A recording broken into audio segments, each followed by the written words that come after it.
ఒక భక్తుడి కోసం విగ్రహమే కదిలింది. ఇది పురాణం కాదు, క్షేత్ర చరిత్ర. ఆ అద్భుతం జరిగిన పవిత్ర స్థలం శ్రీకాకుళం జిల్లాలోని శ్రీకూర్మం దేవాలయం.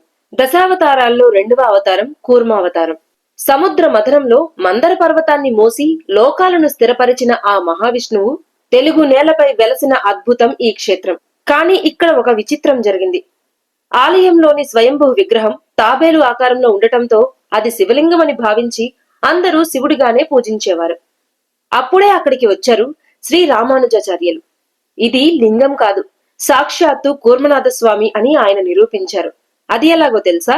స్వామి, నువ్వు విష్ణువే అయితే నా పిలుపుకి స్పందించి వెనక్కి తిరుగు అని రామానుజాచార్యులు భక్తితో సవాలు విసిరారు.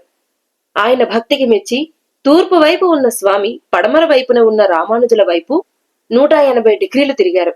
ఆ అద్భుతానికి సాక్ష్యమే నేటికి ఈ గుడిలో ఉండే 2 ధ్వజస్తంభాలు. ఈ అద్భుతం మీకు కొత్తగా తెలిస్తే ఓం నమో నారాయణాయ అని కామెంట్ చేయండి. మరి స్వామివారి నిజరూపం ఎలా ఉంటుంది? ఎందుకు ఎప్పుడు గంధం పూతతోనే ఉంటారు? నిజరూప దర్శనం ఎప్పుడు కల్పిస్తారు? ఆ రహస్యం తెలియాలంటే మా ఛానల్ ని సబ్స్క్రైబ్ చేసుకోండి. త్వరలో తెలుసుకుందాం.